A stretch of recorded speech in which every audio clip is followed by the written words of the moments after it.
திருவாசகத்திற்காக ஒரு மாநாட்டை செய்த நல்ல மெய்த்தொண்டர் நம்முடைய சிவகுமார் ஐயா அவர்கள். அவ்வளோ பெரிய மாநாடு நடத்தினார் இந்த திருவண்ணாமலையில். கிட்டத்தட்ட உலகம் முழுக்க இருக்கிற அடியார்கள் திருவாசகத்தை எழுதினார்கள். 50,000க்கு மேற்பட்ட அடியார்கள் இன்னும் எழுத போறாங்க. அப்படி ஒரு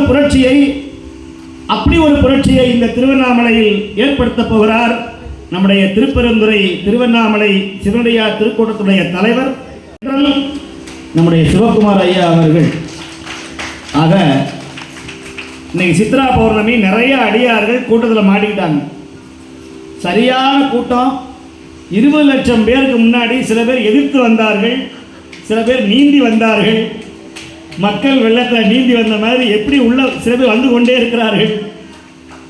சில பேர் பஸ்ஸை விட்டு இறங்கி 10 கிலோமீட்டர் நடந்து வந்து வாயு வேகம், இது வாயு லிங்கம், அதனால காற்றின் வேகமாக வந்து நீங்க பாருங்க. இந்த இடத்துல ஒரு பெரிய சக்தி இருக்கிறது, இது யாருக்கும் தெரியாது. இந்த இடத்துல சொல்றேன், இந்த இடம் கைலாய மலை மாதிரி காட்சி தரக்கூடிய ஒரு சிகரம் இந்த திருவண்ணாமலை. வேற எங்கேயும் நீங்க பார்க்க முடியாது. இந்த வாயு லிங்கம் அப்படிங்கிறதுக்கு அடையாளம் சரியாக ஒவ்வொரு நாளும் 4-5 மணிக்கெல்லாம் அப்படியே ஒரு காற்று அப்படியே மேலிருந்து கீழே இறங்கும். அந்த காற்று சங்கு ஒலி மாதிரி ஊனொடி வரும். அந்த காற்று நேர எங்க போய் முட்டும்னா நேர வாயு லிங்கத்தில் போய் முட்டும். இந்த வாயு அப்படிங்கிறதுக்கு அடையாளம் சாமி பஞ்சபூதமாக இருக்கிறார் என்பதற்கு அடையாளம் இந்த மலையினுடைய சிகரம் மிகப்பெரிய ஒரு சாட்சி. இந்த இடத்துல யாரும் உட்காரவே முடியாது. நீங்கள் கிரிவலம் வரலாம், அந்த கோயிலில் போய் விளக்கு ஏற்றலாம், தேங்காய் உடைக்கலாம், அர்ச்சனை பண்ணலாம். அதெல்லாம் வந்து உலகியலுக்காக நீங்கள் செய்ய வேண்டிய காரியம். ஆனால் இந்த ஆத்மாவுக்காக செய்ய வேண்டிய காரியம் எதுன்னு சொன்னால் மனதை ஒருநிலைப்படுத்தணும். அந்த மனதை ஒருநிலைப்படுத்தணும்னா 1000 முறை கிரிவலம் வந்தாலும் புண்ணியம் இல்லை. இந்த நாளில் ஒரு திருவாசக பாட்டாவது இங்கே உட்கார்ந்து பாடினால் 1000 முறை திருவாசகம் பாடிய புண்ணியம் இந்த நாளில் கிடைக்கும். அதனால் நீங்கள் எல்லாரும் இப்போ திருவாசகத்தை நான் துவங்கி வைக்க போகிறேன், இதை முடிக்க வைக்க போகிறது நீங்கள் தான். அதனால் எல்லா அடியார்களும் மேடையில் ஏறி பாடலாம். நீங்கள் 2 பதிகமோ அல்லது 3 பதிகமோ 4 பதிகமோ சேர்ந்து எல்லாரும் இந்த திருவாசகத்தை உங்கள் வாயினாலே சொல்லணும் அப்படிங்கிறது என்னுடைய எண்ணம். நாங்களே பாடிக்கிட்டு இருந்தால் உங்களை என்னைக்கு பாட வைக்கிறது? அதனால் நீங்களும் பாடணும், உங்களையும் பாட வைக்க வேண்டும். இந்த திருவாசகத்தை எல்லாரும் அன்னதானம்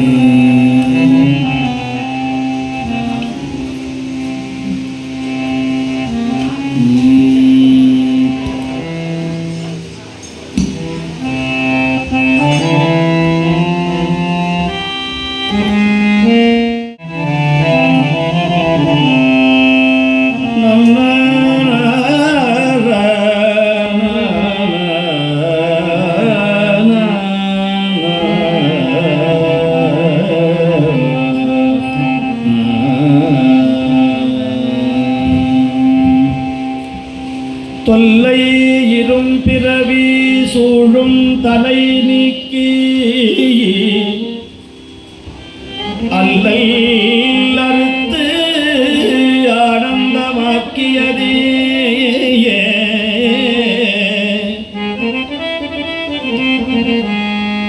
எல்லை மறுவா நெறியளிக்கும் வாதபூர் என்கோ திருவாசகம் என்னும்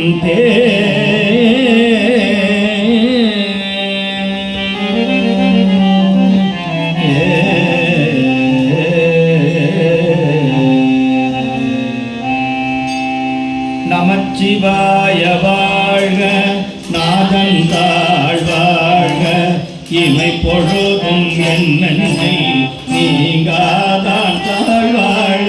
நமச்சிவாய வாழ்க, நாதன் தாழ் வாழ்க, இமை பொழுதும் என்னென்னில் நீங்காதான் தாழ் வாழ்க. கோகழியாண்ட குருமனிதன் தாழ் வாழ்க, ஆகமம் ஆகி நின்று அன்னிப்பான் தாழ் வாழ்க. ஏகனேகன்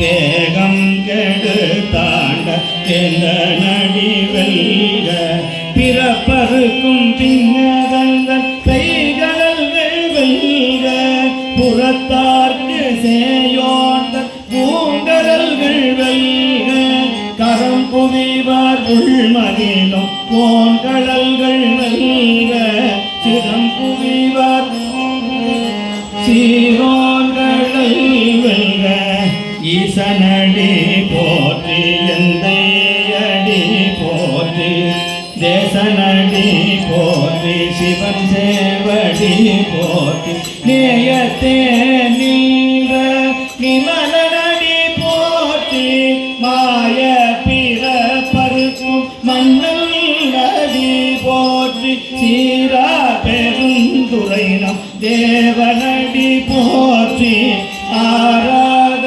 இன்பம் அருளும் மலை போற்றி சிவன் அவன் சிந்தையுள் நின்ற அதனார் அவன் அருளாலே அவன் தாழ்வணங்கி சிந்தை மகிழ சிவபுராணம் தன்னை முந்தை வினை முழுதும் நோய உரைப்பஞ்சான். ஆனா கடவுளே இல்லைன்னு சொல்றோம். ஆனா அந்த கடவுள் தான் அரசாங்கத்துக்கே படி இழக்கிறார். பெட்ரோல் பங்க்ல இருந்து, பஸ்ல ஏற டிக்கெட்ல இருந்து, டிரான்ஸ்போர்ட்ல இருந்து, கிரிவலம் முடிச்சுட்டு கைகாலாம் வலிக்குதுன்னு டாஸ்மார்க்ல போய் அதற்கும் கடவுள் அண்ணாமலையார் தான் படி இழக்கிறார். கடவுளே இல்லைன்னு சொல்றவனுக்கு அடைக்கலம் தருகிற ஒரே கடவுள் அண்ணாமலையார் தான். அதனால இந்த பூமி சாதாரண பூமி அல்ல, ஞான பூமி. எல்லாரும் வரவே முடியாது, எல்லாரும் வரவே முடியாது. அவன் வா என்று அழைக்காமல் ஒருவன் கூட இந்த மண்ணை மிதிக்கவே முடியாது, தொண்டு செய்ய முடியாது. அப்படியே கோபுர வாசல்ல போய் நின்னீங்கன்னா தெரியும், அப்படியே சுவாமி உங்களை உள்ள வாடா ராஜா அப்படிம்பார். இப்ப சாமி தெலுங்கு படிச்சுட்டு இருக்கிறார் அண்ணாமலையார். அவருக்கு தமிழ் மறந்து போச்சு. ஏன் அப்படின்னா தமிழர்களா அண்ணாமலையாரை மறந்துட்டோம். சுந்தர தெலுங்கு பாடுகிற உத்தம அன்பர்கள் அண்ணாமலையாரை கொண்டாடுகிறார்கள். நம்ம திருப்பதிக்கு போய் லட்டு வாங்குறதுக்காக அடி வாங்கிட்டு வந்துக்கிறோம். ஆனால் அவன்லாம் என்ன பண்ணுறான், பெருமாள் தான் அப்புறம் எங்களுக்கு அண்ணாமலையார் தான் முக்கியம்னு அங்கேருந்து நேராக கிளம்பி இங்கே வந்து உட்காந்துக்கிறான். சாமி கேட்கிறார், அர்த்தமாயிட்டா ராஜா அப்படிங்கிறார். அவர் இப்ப தெலுங்கு பேச ஆரம்பிக்கிறார். ஏன் அப்படின்னா அவங்கள்ட்ட இருக்கிற ஒரு உணர்வு கூட நம்முடைய தமிழன்ட்ட இல்லையேங்கிறது தான் எனக்கு பெரிய ஆதங்கம். ஒரு திருவருப்பா, ஒரு திருவாசகம், ஒரு தேவாரம் பாடலைன்னா நீங்க கிரிவலம் வந்து எந்த பிரயோஜனமும் கிடையாது. இந்த கிரிவலம் வர்றவங்களாம் எதை நோக்கி போறாங்கன்னு அவனுக்கே தெரியல பாவம். அதைத்தான் நம்முடைய திருப்பெருந்துறை திருவண்ணாமலை திருவாசக கூட அன்பர்கள் செய்கிறார்கள். திருவாசகத்தை எழுதுடா, போதும், ஒரு பாட்டை எழுது, நீ பாட வேண்டாம்பா, நீ எழுது. அந்த மாதிரி உண்மையான தொண்டு செய்கிறவங்களுக்கு இங்கே இடம் இல்லை. உண்மையான தொண்டு பண்ணுறவங்களை அண்ணாமலையார் கைவிடவே மாட்டார். எனக்கு தெரியும். நீ எதை தேடுகிறாயோ அதுவும் உன்னை தேடும் இந்த பிரபஞ்சம். அதனால இன்னைக்கு சித்ரா பௌர்ணமியில் இவ்வளவு அடியார்கள் போராடி இன்னைக்கு வித்வான்கள் கூட 4 மணி நேரம் பாவம். அவர் சொல்றார், நான் எவ்வளவோ புயலை பார்த்துருக்கிறேன், எவ்வளவோ வெள்ளத்தை பார்த்துருக்கேன், தானே புயல் அந்த வெள்ளம்னு. ஆனால் திருவண்ணாமலை மக்கள் வெள்ளம் ஃப்ளட் அப்படிங்கிறத, மக்கள் வெள்ளம் அப்படிங்கிறத இன்னைக்கு தான் பார்த்துருக்கிறார். இதில் நீங்கள் கஷ்டப்பட்டு சில பேர் எதிர்த்துக்குன்னு, சில பேர் அப்படியே கூட்டத்தோட சுவாமி நான் அப்படி நின்று என்னை தள்ளிக்கிட்டே வந்துட்டாங்க அப்படிங்கிறார். நீ நகரவே வேண்டாம், அப்படியே உங்களை தள்ளிக்கிட்டே வந்துடுவார். நம்ம அம்மா அன்னதான பிரபு செல்வி நம்முடைய காந்திமதி அம்மாவே எங்கள் 8:30 மணிக்கெல்லாம் வந்துடுவோம்னாங்க. பாவம், அவங்க இங்கே வந்து சேர்றதுக்கே அவங்க. அப்படி இன்னைக்கு நல்லவர்களை எல்லாம் அதுல சுவாமி நிறைய சித்தர்கள்லாம் அமைச்சிருக்கிறார். 1000 பேருக்கு சமான உண்மையான சித்தர்கள்லாம் வந்திருக்கிறாங்க. அவங்கெல்லாம் உண்மையான சித்தர்கள்லாம் அப்படி கையை ஆட்டுறது கால ஆட்டுறதுலாம் கிடையாது. சமய பணி செய்யணும். வள்ளல் பெருமானை விட ஒரு சித்தர் உலகத்தில் யாருமே கிடையாது. அவர் கையை வச்சாருன்னா தண்ணி தங்கமா மாறும். தண்ணி தங்கமா மாறும். இன்னமும் வற்றாத ஓடை சுனையும் துருப்பிடிக்காத ஞான சங்கிலியும் வைத்திருக்கிற ஒரே இடம் நம்முடைய வடலூர். இதுக்கு யார் வித்துட்டாருன்னா மாணிக்கவாசகர். மாணிக்கவாசகர் தான் அவர் குருவாக இருந்து நிறைய விஷயங்களை சொல்றாராம். அவரே சொல்றார். அதனால இந்த இடம் நிறைய சத்சங்கம் நடந்த இடம். இந்த பூமி, இந்த சபை, இந்த இடம் நிறைய சத்சங்கம் நடந்த இடம். ஞானிகள் தவம் செய்த இடம் இந்த இடம். அதனாலதான் எத்தனையோ சபைகளில் போய் பாடி இருக்கிறோம், எத்தனையோ நாடுகளில் பேசியிருக்கிறோம். ஆனால் இன்னைக்கு எனக்கு கிடைச்ச பாக்கியம், சித்தர்கள் கணக்கு எழுதுகிற நாள், சித்திரகுப்தன் கணக்கு எழுதுகிற நாள். இன்னைக்கு நமக்கெல்லாம் கணக்கு ஒழுங்காக எழுதுவார். இன்னைக்கெல்லாம் அண்ணாமலைக்கு வந்திருக்கிற, திருவாசகம் பாடியிருக்கிற அப்படின்னு சித்திரகுப்தன் கணக்கு எழுத மாட்டான். அண்ணாமலையாரே நம்ம கணக்கு எழுதுவார் இன்னைக்கு. அதுவும் அவருடைய திருவடி அந்த மலை அடிவாரத்தில் உட்கார்ந்து இந்த வாயுலிங்கத்தில் அமர்ந்து இந்த பணியை செய்வது நம்மெல்லாம் பெரிய பாக்கியம் பண்ணியிருக்கிறோம். இந்த இடம் கிடைச்சதே பெரிய பாக்கியம்.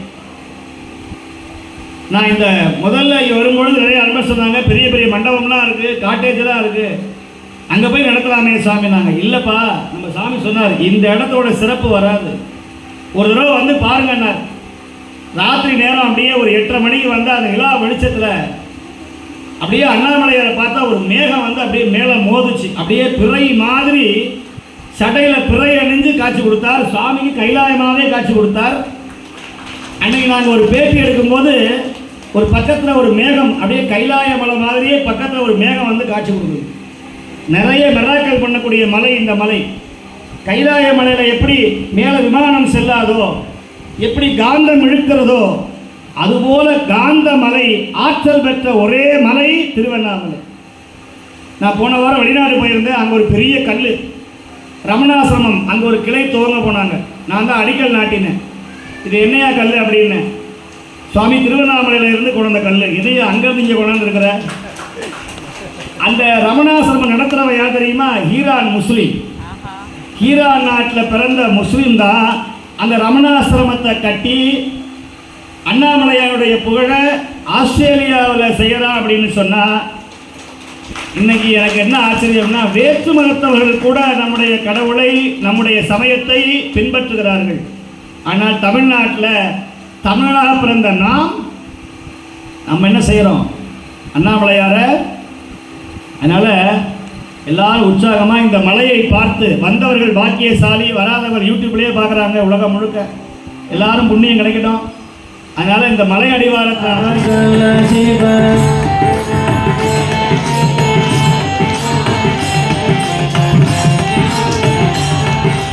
அருணாச்சல சிவ அருணாச்சல சிவ அருணாச்சல சிவ அருணாச்சல அருணா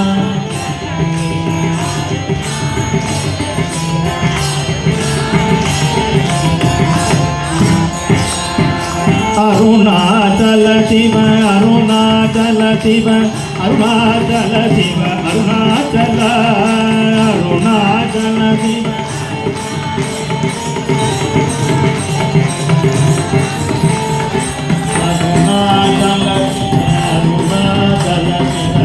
அருணாச்சல சிவ அருணாச்சல அருணாச்சல சிவ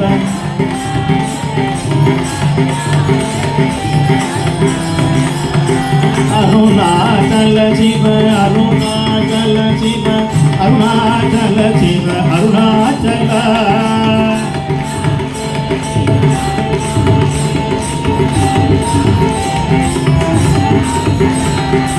அருணாச்சல சிவ அருணாச்சல சிவ அருணாச்சல சிவ அருணாச்சல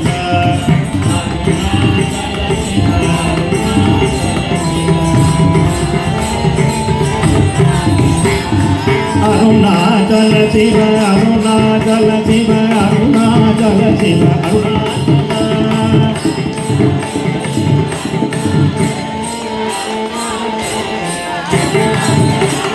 அருணாச்சல சிவ அருணாச்சல சிவ அருணாச்சல சிவ அருணாச்சல அருணாச்சல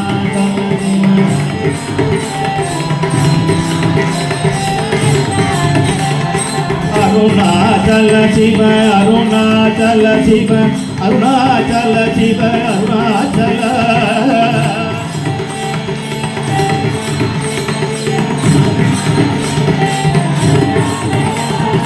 அருணாச்சல சிவ அருணாச்சல சிவ அருணாச்சல சிவ அருணாச்சல அருணாச்சல சிவ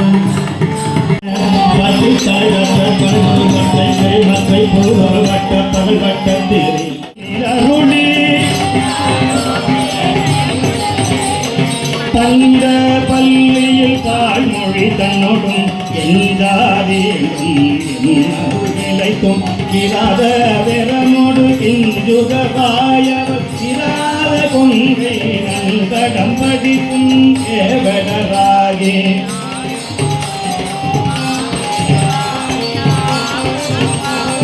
மற்றவை உடனாகிய ஒருவன் உண்ணாமுலை உமையாலோடும் உடனாகிய ஒருவன் உண்ணாமுலை உமையாலோடும் உடனாகிய ஒருவன் உண்ணாமுலை உமையாலோடும் உடனாகிய ஒருவன் பெண்ணாகிய பெருமா மலை திருமா அணி திகழ பெண்ணாகிய பெருமா மன்னாதன அருவி திரள் மழலை முழவதிரும்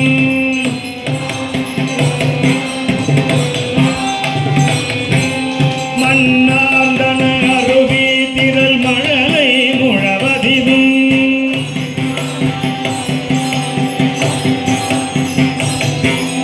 அண்ணாமலை தொழுவா வினை வழுவா வண்ணமருமே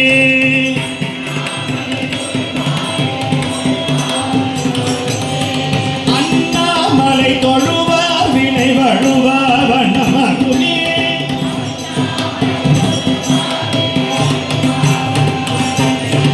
அண்ணாமலை தொழுவா